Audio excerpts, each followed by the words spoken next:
కొన్ని నెలల తర్వాత శ్యామల పెళ్లిలో కలుసుకున్నారు స్నేహితులంతా. అనురాధని చూసిన మరుక్షణం నుంచి పెళ్లి వేడుకల మీద లేదు కుసుమ్ మనసు. శంపాఘోష్ గురించి పూర్తి వివరాలు తెలుసుకోవాలనే కుతూహలం ఎక్కువైపోయింది. పెళ్లి హడావుడి పూర్తయ్యి దంపతులు హనీమూన్కి వెళ్లగానే అనురాధని తనింటికి తీసుకొచ్చేసింది. చేతి రుమాల నిండా మల్లెపూలు నింపుకుని పెద్ద దారం తీసుకుని చెరోవైపు నుంచి మాల కడుతూ కబుర్లోకి దిగారు. శంప ఎవరో చెప్పావు, ఆవిడ శంపాఘోష్ ఎప్పుడైందో ఎలా అయిందో చెప్పలేదు అడిగింది కుసుమ్. శంప ఆత్మహత్య చేసుకున్న మరుక్షణం నుంచి శంపాఘోష్ అయిపోయింది. తెల్లబోయి చూసింది కుసుమ్. నువ్వు మాట్లాడుతుంది ఏ భాష? తెలుగేనా? పచ్చి తెలుగు. తెలుగుదేశపు నడిబొడ్డు మీద ప్రత్యక్షంగా నేర్చుకున్న స్పెషల్ భాష. నన్ను చంపకు, మామూలు భాషలో చెప్పు, స్పెషల్ భాష వద్దు. లాభం లేదు, ఇలాంటివి స్పెషల్ కేసులు, వీటికి స్పెషల్ భాషే మాట్లాడాలి. వద్దంటే మానేస్తాను.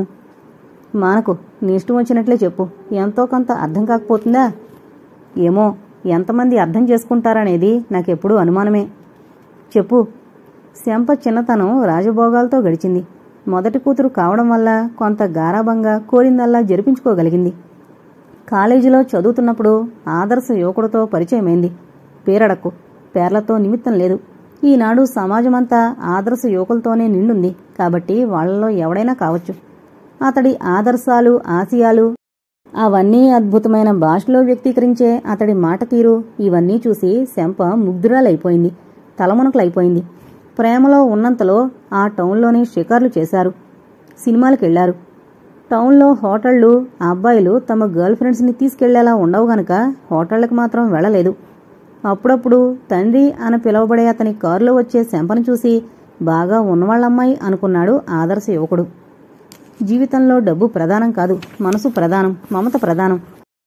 డబ్బు ఎప్పుడైనా గడించుకోవచ్చు, ఒక మంచి మనసు సంపాదించుకోగలమా అనేవాడు పదే పదే. విని విని నిద్రలో కూడా అవే మాటలు ప్రతిధ్వనించేవి శంప మనసులో. అతడు మామూలు యువకుళ్లా కనిపించేవాడు కాదు ఆమె కళ్ళకి. ఏ అద్భుత లోకాల నుంచో దిగొచ్చిన దివ్య పురుషుళ్లా తోచేవాడు. అతడేం మాట్లాడినా వేదంలాగే తోచేది. అతడికి మాటల్లో ఉన్నంత తెలివి చదువులో లేదు, అంచేత స్కాలర్షిప్ రాలేదు. కాని గిరీశం అన్నగారిలా కబుర్లు చెప్పగలడు కనుక చందాలు పోగు చేసుకోగలిగాడు. వాటితో దర్జాగా కనపడ్డమూ చేతనవును. డిగ్రీ తెచ్చుకున్నాడు. కాలేజీ వదలబోయే ముందు తనను మరిచిపోవద్దని శంపని ఎంతో ప్రాధేయపడ్డాడు. అప్పుడప్పుడు మీ ఇంటికి రావచ్చా అని ఎంతో సంకోచంగా పర్మిషన్ అడిగాడు. శంపని చూడకపోతే తను బతకలేననే భావాన్ని కంఠంలో ధ్వనింపజేస్తూ దానికి అనుగుణంగా ముఖభంగిమల్ని దిద్దుకుంటూ. శంప కరిగిపోయింది, పొంగిపోయింది. నా ఇంటి తలుపులు నీకోసం ఎప్పుడూ తెరిచే ఉంటాయి అంది, అచ్చు శరత్ కథానాయికలా. తను చివరికి శరత్ కథానాయికగానే మిగిలిపోవలసొస్తుందని శంప ఊహించలేదు. అతడు ఎలాగో కలెక్టరేట్లో ఉద్యోగం సంపాదించుకున్నాడు యూడీసీగా. వారానికి 2 సార్లైనా శంప ఇంటికొచ్చేవాడు. వచ్చినప్పుడల్లా డబ్బు ప్రధానం కాదు, మనసు ప్రధానం. డైలాగులు మరిచిపోకుండా చెప్పేవాడు. వదల్లేక శంపని విడిచి వెళుతున్న ముఖభంగిమని దిద్దుకుని వెళ్ళిపోయేవాడు.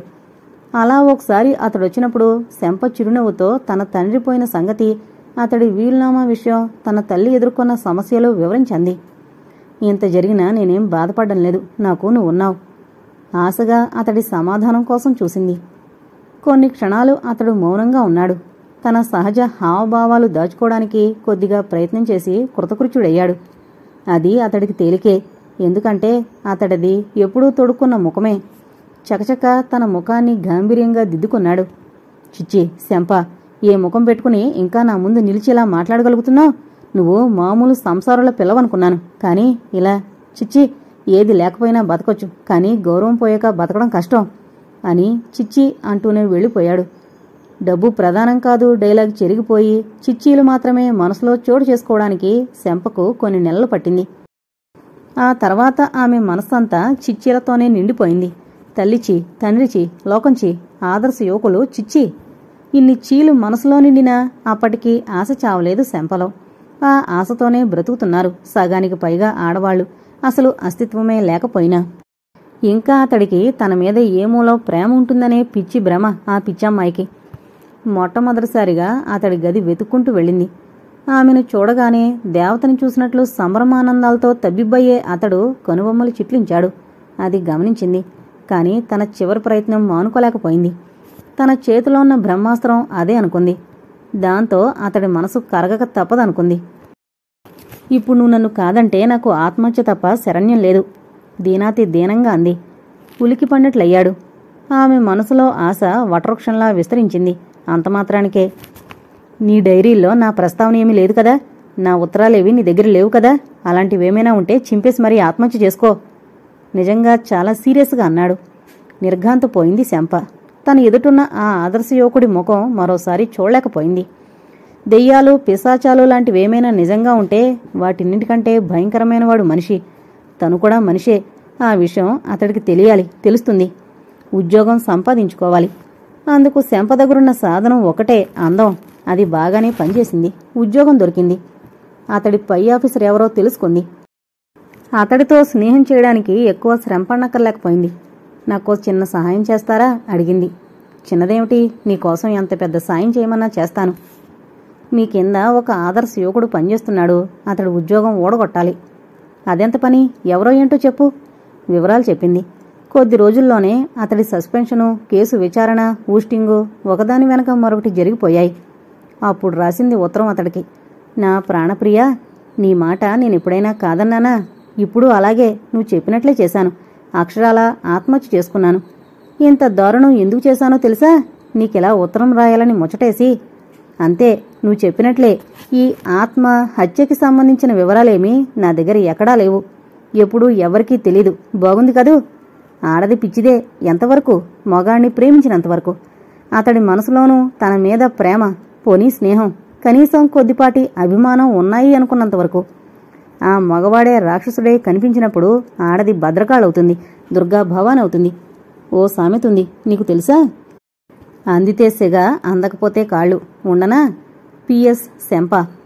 ఈ ఉత్తరం కావాలనుకుంటే నువ్వు దాచుకోవచ్చు, మన ప్రేమ చిహ్నంగా. నాకు అభ్యంతరమేమి లేదు. శంప. కుసుమ్ ఒక నిర్ణయానికి వచ్చేసింది. విలాసిని మరిచిపోవాలని. అలా మరిచిపోవాలంటే తాత్కాలికంగా ఎవరితోనైనా స్నేహం చెయ్యాలి. ఎవరితోనూ స్నేహం చేయకుండా అతన్ని మరిచిపోవచ్చు. కానీ అలా అసహించుకునే ప్రయత్నంలో అతడి గురించే ఆలోచించి ఏదో వంకతో ఫోన్ చేస్తుందేమోనని భయం. అంచేత మనసు ఖాళీగా ఉంచుకునే కంటే మరెవరో తనకు స్నేహితులని తనని తాను నమ్మించుకుంటే నయం. ఈ రకంగా వ్యగ్రత తగ్గితే ఆ తర్వాత అందర్నీ మరిచిపోవచ్చు. అసలు విలాస్ని మరిచిపోవడానికి తనకెందుకెంత కష్టమవుతోందో అర్థం కావడం లేదు. అతడు అందమైనవాడనా? ఈ దృష్టితో ఎప్పుడూ ఆలోచించనేలేదు.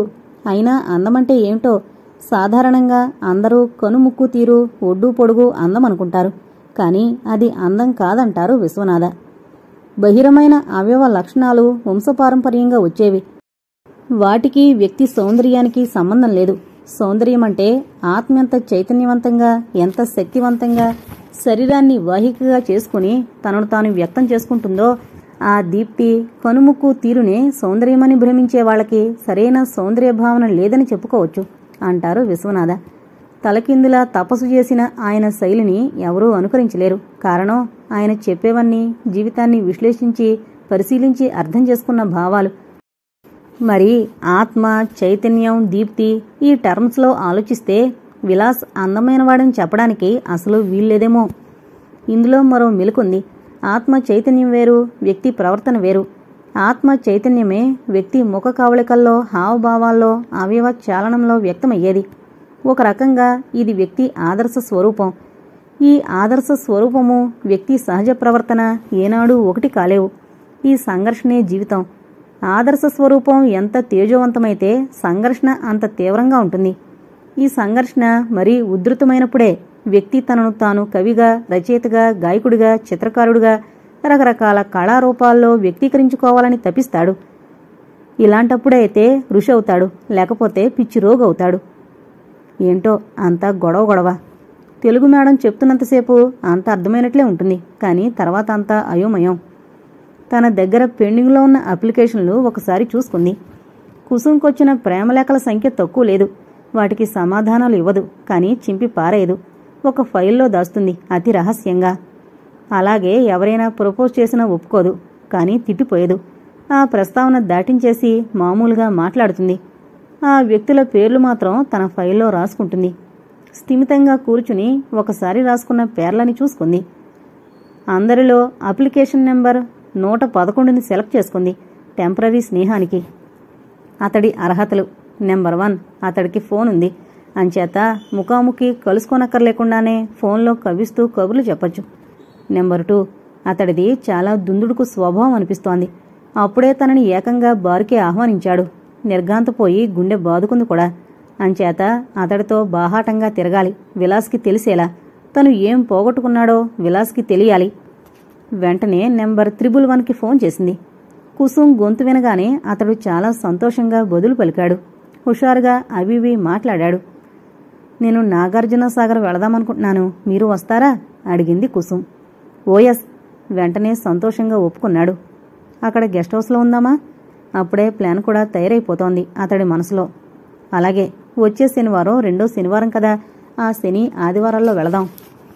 ఆల్రైట్, మనం ఎలా కలుసుకుంటాం మరి? నేను అబిడ్స్ బస్టాప్ దగ్గర ఉంటాను, అక్కడికి రండి. ఎన్ని గంటలకి? ఉదయం 10 గంటలకి. ఓకే. ఫోన్ పెట్టేశాడు. శనివారం ఉదయం 10 గంటలకి అబిడ్స్ బస్టాప్ దగ్గరకు వచ్చింది. 111 తెల్లబోయాడు. అక్కడ కుసుమ్ ఒక్కరితీ లేదు. మరో 15 మంది అమ్మాయిల మధ్య ఉంది. కుసుమ్ దగ్గరగా వచ్చి హలో అన్నాడు. కుసుమ్ నవ్వి హలో అని, మేమంతా క్లాస్మేట్స్, మా కాలేజ్ బస్సులో వెళుతున్నాం. ఆ బస్సులో బయట వాళ్ళు రాకూడదు. మీరు ఆర్టీసీ బస్సులో వచ్చి మమ్మల్ని అక్కడ కలుసుకోండి అంది అల్లరిగా. అతడు నవ్వలేదు. ఏదో ఆలోచిస్తున్నట్లు నిలబడిపోయాడు. నాకు కారుంది అన్నాడు. అయితే ఇంకేం, కారులో మా బస్సుని ఫాలో అవ్వండి. అతడు మాట్లాడలేదు. లోపల ఏమనుకుంటున్నాడో ముఖంలో ఏమీ తెలియడం లేదు. కాలేజీ బస్సు వచ్చింది.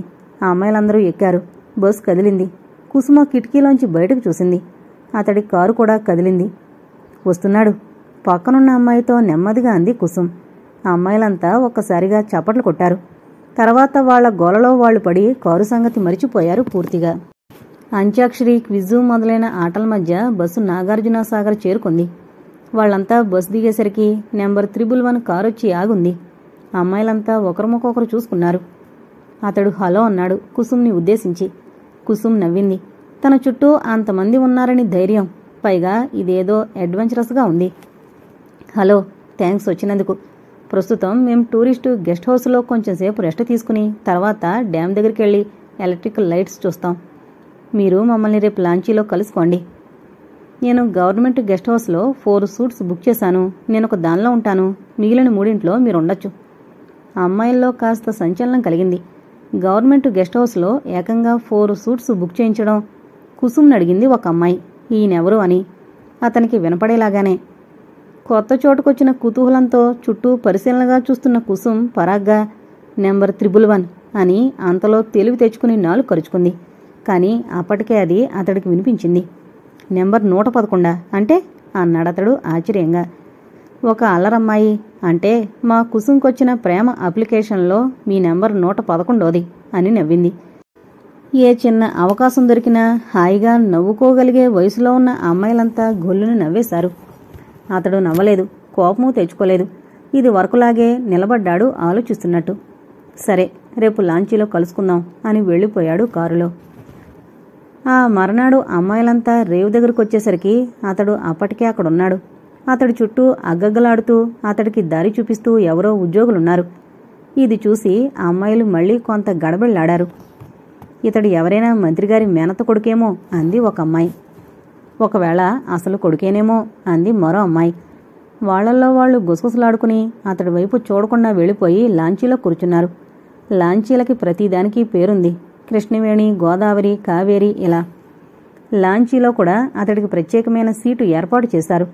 అతడి వెనక ఒదిగి కూర్చున్నారు ఉద్యోగస్తులు భయభక్తులతో. మ్యూజియంలో కూడా అతడికి వీఐపీ ట్రీట్మెంట్ దొరికింది.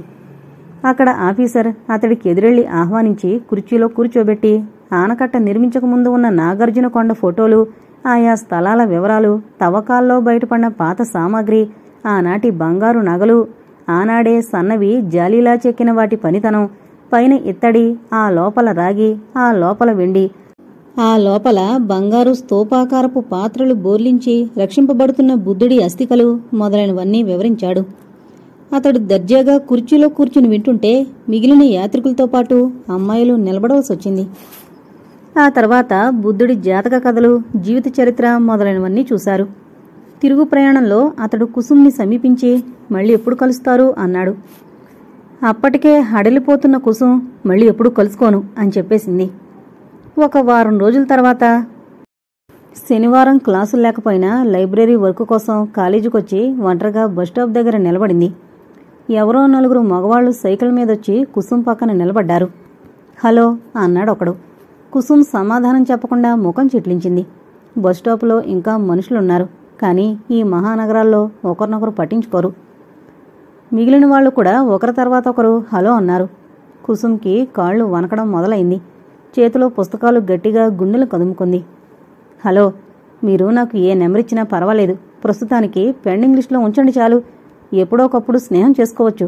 అందాక అప్పుడప్పుడు ఫోన్లో పలకరిస్తుంటాను. నవ్వాడొకడు. ఉలిక్కి పడింది కుసుం. అప్పుడు చూసింది, రోడ్డుకు అటువైపు కారులో కూర్చుని విండోలోంచి తల బయటకు పెట్టి నవ్వుతున్న నెంబర్ 111. విషయం అర్థమైంది. భయం ఎక్కువైంది. మీ దగ్గర క్యూ సిస్టమ్ ఉందా మేడం? అలా ఉంటే మాత్రం నాకు కాస్త ముందు నెంబర్ ఇవ్వండి. మిస్, నాకు ఏ నెంబర్ ఇచ్చినా పర్వాలేదు. క్యూలో వెనకున్నా ముందుకు తోసుకురాగలిగే టాక్టీస్ నాకుంది. నా నెంబర్ చెప్పండి ప్లీజ్. కుసుం తల గిరున తిరగసాగింది. ఎవరినైనా పిలవడానికి కూడా భయం వేసింది. ఇక్కడ తను తేలుకుట్టిన దొంగ. వినాయకుని చేయబోతే కోతి తయారైనట్లు తను ఏం చేయబోయింది, ఏం జరిగింది, ఎలా ఈ ఊబిలోంచి బయటపడ్డాం? కారులోంచి అతడి నవ్వు స్పష్టంగా కనిపిస్తోంది. ఛీ, ఎంత దుర్మార్గుడు! అంత దుర్మార్గుడా? చేసిందంతా ఎవరు? విలాస్ కారు అటే వెళుతోంది. ఆ సమయానికి చేయి చూపించింది ఆపమన్నట్లు. తనే స్వతంత్రంగా డోరు తెరుచుకుని అతడి పక్కన కూర్చుంది. కారు కదిలింది. చెమట్లు పట్టిన ఒంటికి గాలి సోకింది. చల్లగా ఊపిరి తిరిగింది. ఇప్పుడిక 1000 మంది నెంబరు 111 శతకోటి రౌడీలు ఏకమైనా తననేం చేయలేరు. సమర్థుడైన శక్తిమంతుడైన మగవాడి రక్షణ. అతడి చల్లని చూపుల లక్ష్మణరేఖ తన చుట్టూ. తన సమస్త భారము అతడి మీద వేసేసి మనసులోని అభిమానము శ్రీరామ రక్షగా త్వమేవ శరణం మమ అనేయాలనుంది. వాళ్లంతా ఎవరు? విలాస్ అడిగాడు చాలా సీరియస్గా. ఆ గాంభీర్యానికి మరోసారి వణికింది. ఈ వణుకు పిరికితనం వల్ల వచ్చింది కాదు, జరిగిన దానిలో తన తప్పు ఉండడం వలన. వాళ్ళు ఎవరో రౌడీలు. బస్టాప్లో నిలబడితే అల్లరిగా ఏదో మాట్లాడుతున్నారు. ఆ బస్టాప్లో ఇంకా కొందరు ఆడపిల్లలున్నారు. ఆ రౌడీలు నిన్నే ఎందుకు అల్లరి పెడుతున్నారు? దేవలోకం నుంచి దిగొచ్చిన ఉర్వశవనా? కోపం వచ్చింది. కష్టంగానూ ఉంది. తనున్న పరిస్థితి లజ్జాకరంగా తోచి అది కమ్ముకోవడానికి అతన్ని దెబ్బ కొట్టాలనిపించింది. ఒక్కడివే వస్తున్నావేం? సరోజేది? చాలా వాడి బాణం విసిరాననుకుంది. సరోజ మంచి పిల్ల. నీ చుట్టూ ఉన్న రౌడీల కంట పడ్డం మంచిది కాదని ఆటో ఎక్కించొస్తున్నాను. చాచి కొట్టినా అంత బాధ కలగదు. మనసులో అవమాన జ్వాలలు. కారాపు. దేనికి? దిగిపోతాను. ఎంతవరకు దిగింది చాలు. ఇంక మరి ఇందులోనూ దిగనక్కర్లేదు. చిత్రం. అతడంత అధికారంగా శాసిస్తుంటే మనసుకి చల్లగా ఉంది. నిజంగా తన మాటలు విని మధ్యలో కారేపిస్తుంటే అమ్మో! నువ్వు ఏదైనా చికాకుల్లో చిక్కుకుంటే ఏం జరిగిందో చెప్పు. నీ విషయాలు తెలుసుకుందామని కాదు, ఫూలిష్గా ఆపద కొని తెచ్చుకుంటే సహాయం చేద్దామని చెప్పడమే మంచిది. నెంబర్ 111 లాంటి వాడి ఆట కట్టించడానికి విశాల్ లాంటి వాడే ఉండాలి. నేను నెంబర్ 111కి ఫోన్ చేశాను. మొదలుపెట్టింది. నెంబర్ 111 అంటే? కుసుం శరీరంలో రక్తమంతా ముఖంలో కూరికింది. అతడు ముఖం చూడలేకపోయింది. కానీ చెప్పక తప్పదు. రోడ్డు వైపు చూస్తూ ఎవరితోనో చెప్తున్నట్లు తన ఫైల్ సంగతి చెప్పేసింది. విశాల్కి నవ్వొచ్చింది. కానీ అది నవ్వవలసిన సందర్భం కాదు. ఇప్పుడు నవ్వేస్తే కుసుంకి కొమ్ములొచ్చేస్తాయి. ఇది ఆ అమ్మాయిని అదుపులో ఉంచవలసిన సమయం. ఫోన్ చేస్తే ఏం జరిగింది? ఏం లేదు. అప్పుడప్పుడు మాట్లాడేదాన్ని. ఏం మాట్లాడేదానివి?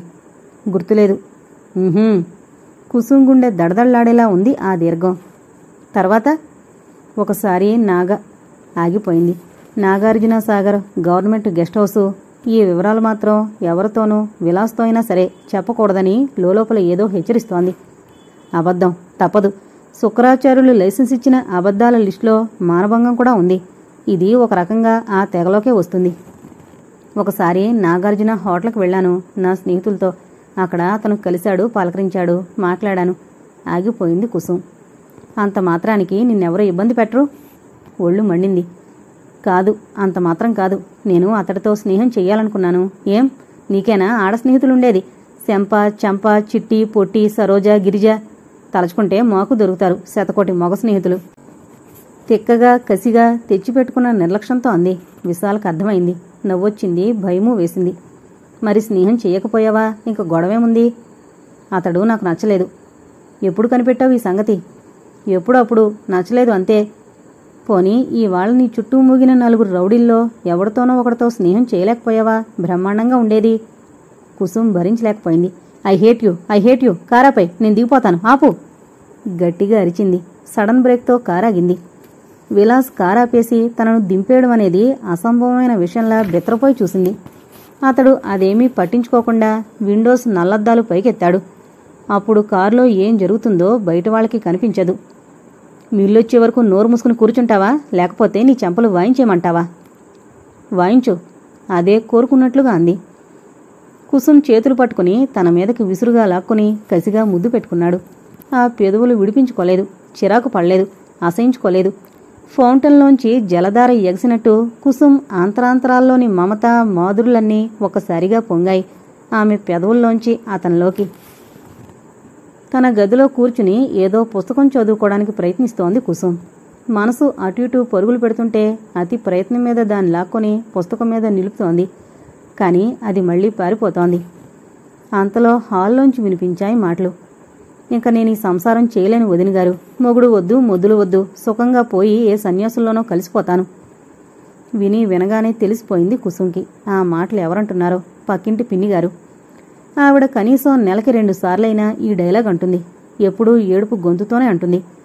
కుసుమ్ తల్లి ఆవిడ గారికి వదినగారైతే ఆవిడ కుసుమ్కి పిన్నిగారెలా అని అడగకూడదు. ఇరుగు పొరుగుల మధ్య వాయువరసలు ఇలాగే ఉంటాయి.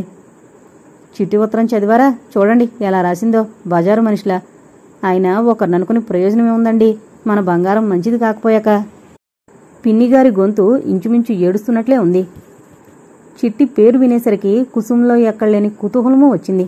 చిట్టి రాసే ఉత్తరాల గురించి కర్ణాకర్ణిగా వింది, కానీ ఎప్పుడూ చదివే అవకాశం రాలేదు. మగజాతి అంతటిపైన అంతులేని కసి, ద్వేషమూ నింపుకున్న చిట్టి ఎప్పటికప్పుడు రకరకాల తమాషాలు చేస్తుంది. మగవాళ్ని ఏడిపించే ప్రయత్నంలో ఒక భాగమే ఈ ఉత్తరాలు. పెళ్లైన మగవాళ్లని, ముఖ్యంగా ప్రేమ వివాహాలు చేసుకున్న వాళ్ళని రకరకాలుగా కవ్విస్తుంది చిట్టి. ఆమెలో పెద్ద అందం లేకపోయినా కొందరు మగాళ్లు ఆ ప్రభావానికి లొంగిపోతారు. కేవలం బలహీనత అంతే. ఒక రాత్రి వాళ్లతో గడిపాక ఆ వివరాలన్నింటితో వాళ్ల భార్యలకు ఉత్తరాలు రాస్తుంది చిట్టి. చూసుకోండి మీ భర్తలకి మీ మీద ఎంత ప్రేమో అని. ఆ అందమైన ఆడవాళ్ని అవమానిస్తేనే కాని చిట్టి కడుపు మంట చల్లారదు. అలాగే భార్యాభర్తల మధ్య చికాకులొచ్చి మగవాళ్లు అవస్థపడుతుంటే చూడడం చిట్టికి మహా సరదా.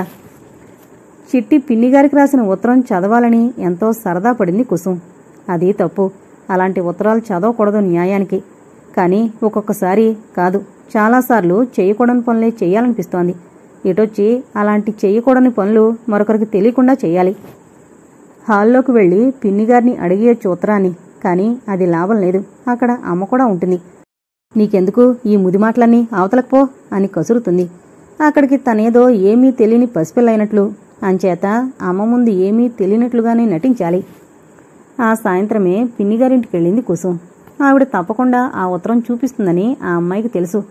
పిన్నిగారికి తన కష్టాలు ఇతరులకు చెప్పుకోవడం ఎంతో సరదా. వినేవాళ్లు దొరకాలే గాని ఎంతసేపైనా చెప్పుకుంటూనే ఉంటుంది. ఈవిడ్ని ఎలా వదులుచుకోవాలరా భగవంతుడా అని కుసుమ్ విలవెల్లాడిన సందర్భాలు చాలానే ఉన్నాయి. కుసుమ్ని చూస్తూనే పిన్నిగారు, చూసావా మీ బాబాయ్ గారు అంటూ మొదలు పెట్టేసింది. సాధ్యమైనంత జాలిగా ముఖం పెట్టి కూర్చుంది కుసుమ్. ఆ ఉత్తరం ప్రస్తావన కోసం ఎదురు చూస్తూ ఆ ప్రస్తావన వచ్చింది. పిన్నిగారు, ఆ ఉత్తరం నాకోసారి చూపిస్తారా? ప్రాణాలు ఒగ్గబట్టుకుని అడిగేసింది.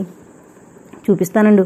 ఎంత ఘోరంగా రాసిందో నీ కళ్ళతో నువ్వే చూద్దుగాని, చెప్తే నమ్మలేవు. లోపలికెళ్ళి ఉత్తరం తెచ్చిచ్చింది. బాగా నలిగుందది. ఎన్నిసార్లు చదివిందో పాపం. అక్కడక్కడ అక్షరాలు తడి తగలడం వల్ల అలుకుపోయినట్లున్నాయి. ఉత్తరం చదువుతూ ఏడ్చుంటుంది. కొంచెం పసుపు, కాస్త కారం కూడా అంటుకునున్నాయి. వంట చేస్తూ కూడా ఏ పోపుల డబ్బా మీదో పెట్టుకుని మధ్య మధ్య చదువుంటుంది. తీరా ఉత్తరం విప్పబోతుంటే సంకోచం లాంటిది కలిగింది. కుతూహలం దాన్ని మింగేసింది. శ్రీమతి పిన్నిగారు, నిన్న రాత్రి బావగారు నా ఇంటికొచ్చారు. ఎలా కాపురం చేస్తున్నారండి అలాంటి మనిషితో? రాత్రి తెల్లార్లు ఒక్క నిమిషం పడుకోనీలేదు. కూర్చోమంటాడు, నుంచోమంటాడు. ఇంకా ఎన్ని విధాల అవస్థ. పాపం రోజు మీరు ఇన్ని అవస్థలు అనుభవిస్తున్నారా? గబాలను ఉత్తరం మూసేసింది కుసుమ్. ఆ తర్వాత చదవలేకపోయింది. వంచిన తల ఎత్తలేకపోయింది. చెవుల్లోంచి వేడి ఆవిరి రాసాగింది. మనసులో ఏదో చేదర. బాబోయ్ చిట్టి, చూసావా అందులో ఒక్క అక్షరము అబద్ధం లేదు. ఆయనంతే. ఇంత వయసొచ్చినా పిన్నిగారు కంగారుగా అరిచింది కుసుం. పాపం పిన్నిగారు ఆగిపోయి బెత్తరపోయి చూసింది. అంతలో ఏడ్చేస్తూ చి ఇంక ఈ వెధవ సంసారం నేను చేయను, ఆయనకి విడాకులు ఇచ్చేస్తాను అంది. నిజంగా ఇచ్చేస్తారా? హుషారుగా అడిగింది కుసుం. నిజంగా నిజంగా నిజంగా ఇచ్చేస్తా. ఈయన నాకింత అన్యాయం చేశాక ఇంక ఆయనతో కోపరం చేస్తానా? కళ్ళు ఎర్రబడి రోషంతో ముక్కుపుటాలు అదురుతూనే ఆవిడ చూస్తే ఆవిడ చెప్పింది నిజమే అనిపించింది కుసుంకి. పిన్నిగారు నిజంగా అలాంటి పని చేస్తే అన్ని పేపర్లలో పిన్నిగారి ఫోటో వస్తుంది. మరో యువతితో తిరిగినందుకు భర్తకి విడాకులిచ్చిన పిన్నిగారు అని న్యూస్ వస్తుంది. ఈ తెలుగుదేశంలో సహితం భర్తలో నిజాయితీ లేకపోతే సహించలేక విడాకులిచ్చిన స్త్రీ కనీసం ఒక్కరితైనా ఉందని తెలుగు ఆడవాళ్లంతా గుండె బాదుకుంటారు. ఎప్పుడిస్తారు? ఎంతో ఆశగా అడిగింది. ఎప్పుడోనా? రేపి పాటికి అటో ఇటో తేల్చేయను. ఆ మర్నాడు సాయంత్రమే పిన్నిగారింటికొచ్చింది కుసుం. ఆవిడ ఇంట్లో ఉందో లేదో అని భయపడుతూ లోపలికి తొంగిచూసి హాల్లో రిక్రింగ్ చైర్లో కూర్చుని అటు ఇటు ఊగుతూ కూన్రాగం తీస్తున్న ఆవిడ్ని చూసి నిర్ఘాంతపోయింది. పిన్నిగారు తలంటి పోసుకుని జుట్టు అల్లుకోకుండా వదిలేసుకుంది. చెవులకు ముత్యాలు వేలాడే జోకాలు పెట్టుకుంది. మెడలో పొడుగాటి ముత్యాల గొలుసు, పసుపు రాసిన పచ్చని పాదాల మీద మొవలున్న పట్టీలు, తెల్లని ఆర్గండి చీర. ఇంత షోక్గా పిన్నిగారిని ఎప్పుడూ చూడలేదు. నిజానికి ఆవిడ ఆ అలంకరణలో బాగానే ఉంది. కుసుం ఆవిడ్ని సమీపించి పిన్నిగారు అనేసరికల్లా ఏ లోకాల్లో ఉందో ఆవిడ ఉలిక్కి పడింది. కుసుంని చూసి ఉండు స్వీట్ తినిపిస్తాను అని లోపలికెళ్ళి పెద్ద అజ్మీర్ కలకండ ముక్క తెచ్చి నోట్లో పెట్టింది. కుసుం ఉక్కిరిబిక్కిరైపోతూ కొంత మింగి కొంత బొగ్గనుంచుకుని స్వీట్ దేనికి? విడాకులు తీసుకున్నందుకా అంది. ఛీ పో పాడు మాటలు, విడాకులేమిటి? ఈ స్వీటు రాత్రి మీ బాబాయ్ గారు తెచ్చారు. నిజంగా చికాకు పడింది పిన్నిగారు. కుసుం తెల్లబోతూ మరి విడాకులు అని ఆగిపోయింది. ఆవిడ కళ్ళల్లో ఏడుపు చూసి విడాకులా? నేనెందుకు విడాకులిస్తానే మీ బాబాయ్ గారికి? పాపం దేవుళ్లాంటి మనిషి. నా పెళ్లికి ముందు ఈయనకి బోల్డ్ కట్నాలతో ఎందరో అమ్మాయిలిస్తామని వచ్చారు. వాళ్ళనెవర్నీ కాదని పాపం 10,000 కట్నానికి ఒప్పుకొని నన్ను ప్రేమించి పెళ్లి చేసుకున్నారు. ఈ మాటలు కుసుంకి కొత్త కాదు. విని విని విసుగొచ్చిన మాటలే. వైవాహిక జీవితం మరీ యాంత్రికంగా తోచినప్పుడు, ప్రతిదీ ఒక రొటీన్గా మారిపోయి కొత్తగా థ్రిల్లింగ్గా ఏమీ తోచనప్పుడు పిన్నిగారు ఈ మాటలు నెమరవేసుకుంటూ చేతికందిన వాళ్ళని పిలిచి కూర్చోబెట్టి ఆ పాత కథ వినిపిస్తుంది. అలా చాలాసార్లు విక్టిమైంది కుసుం. అంతగా ప్రేమించినవాడు 10,000 మాత్రం కట్నం ఎందుకు తీసుకోవాలనే ప్రశ్న పిన్నిగారికి ఎందుకు రాదని కుసుంకి ఆశ్చర్యం లోలోన. పైకి మాట్లాడదు. ఆనాడు నువ్వు నన్ను పెళ్లి చేసుకోవడానికి ఒప్పుకోకపోతే నేను ఏమైపోయేవాణ్ణో, నా జీవితం అంధకార బొందురమైపోయేది అన్నారు నిన్న రాత్రి నా ముందు మోకాళ్ళ మీద కూర్చుని. ఈ మాట ఎన్నిసార్లన్నారో. కుసుంకి నవ్వొచ్చి నవ్వబోయి బలవంతాన ఆపుకుంది. ఎందుకంటే బాబాయ్ గారు ఈ మాటలనే సందర్భాలు ఎప్పుడెప్పుడొస్తాయో కుసుంకి బాగా తెలుసు. అలాంటిది ఎన్నిసార్లన్నారో అని పిన్నిగారు మురిసిపోతూ అందంటే, లేక ఒకవేళ పిన్నిగారే జీవితంలో రొటీన్తో విసిగిపోయి ఇలాంటి సందర్భాలు రావాలని అజ్ఞాతంగా కోరుకుంటోందా?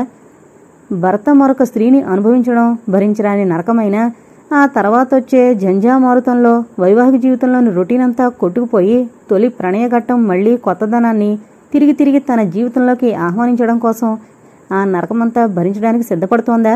తనకు తెలియకుండానే. నాకాయన జరిగిందంతా చెప్పారు.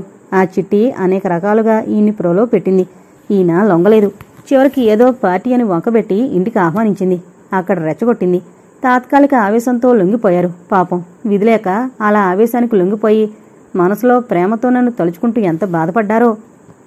అప్పటి భర్త అవస్థ తలుచుకుని కళ్ళనీళ్లు పెట్టుకుంటున్న పిన్నిగారిని విస్తుపోయి చూసింది కుసుం. చిట్టి, నువ్వు ఫెయిల్ అయ్యావు. ఫెయిల్ అవుతూనే ఉంటావు. ఎందుకంటే ఈ తెలుగుదేశంలో ప్రతి సగటు గృహిణి ఒక పిన్నిగారే. కుసుం, అనురాధ బస్టాప్ దగ్గర నిలబడ్డారు. ఎంతకు రాని ఆర్టీసీ బస్సుని తిట్టుకుంటూ.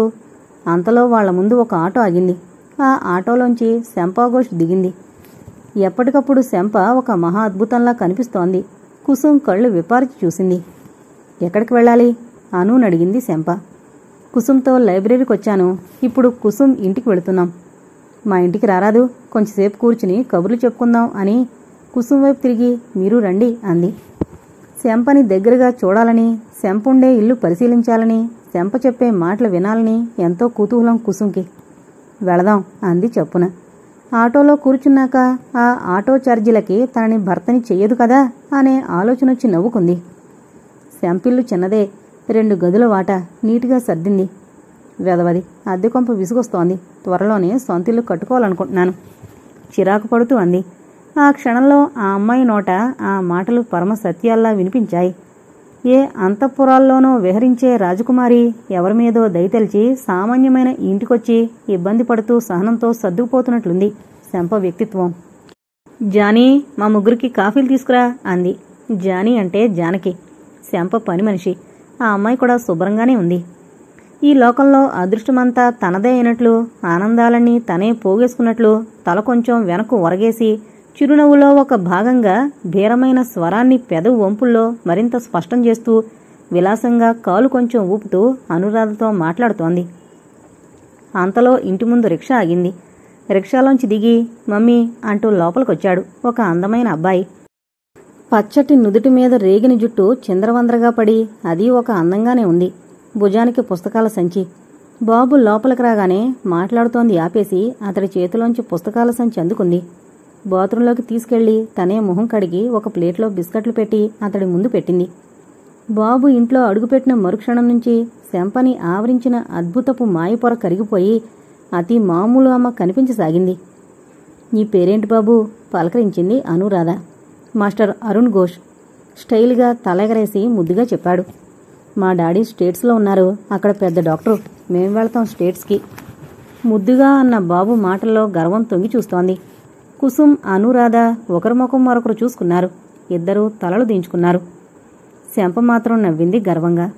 నిజమేను, నేను బాబుని తీసుకుని స్టేట్స్కి పోదామనుకుంటున్నా. పాస్పోర్ట్ వగేరా సిద్ధమైపోయాయి. త్వరలోనే వెళ్తాను. కళ్ళు పెద్దవి చేసి చూసింది కుసుమ్. ముఖంలో ఆశ్చర్యం శంపకి మరింత హుషారునిచ్చింది. మీరు రాకూడదు, అక్కడ ఎవరైనా ఉన్నారా మీ వాళ్ళు? కవ్విస్తున్నట్లంది. చొప్పున రెప్పలు వాల్చుకుంది కుసుమ్. వాళ్ళు వీళ్ళు అని భేదం లేకుండా అందర్నీ ఉడికిస్తూ నవ్వుకోవడమే ఈ అమ్మాయి ధ్యేయమేమో. తప్పకుండా వెళ్ళు, ఇక్కడ ఒంటరిగా ఉండడం కంటే అదే మంచిది. శంప మాటలు నమ్మనట్లంది అనురాధ. అందుకే శంపకి అనురాధ అంటే అంత ఇష్టమేమో. అన్నీ తెలిసి శంప ఏం మాట్లాడినా ఎదురు ప్రశ్నలు వేసి ఇబ్బందిలో పెట్టదు. పట్టించుకోనట్లు ఉంటూనే స్నేహంగా ఉంటుంది. బహుశా శంపకున్న ఒకే ఒక ఆత్మీయురాలు అనురాధ మాత్రమేనేమో. అనురాధ అందరితోనూ అలాగే ఉంటుంది. ఆమెతో పరిచయమైన ప్రతి ఒక్కరూ ఆమెను తమ మనసుకు సన్నిహితంగా భావిస్తారు.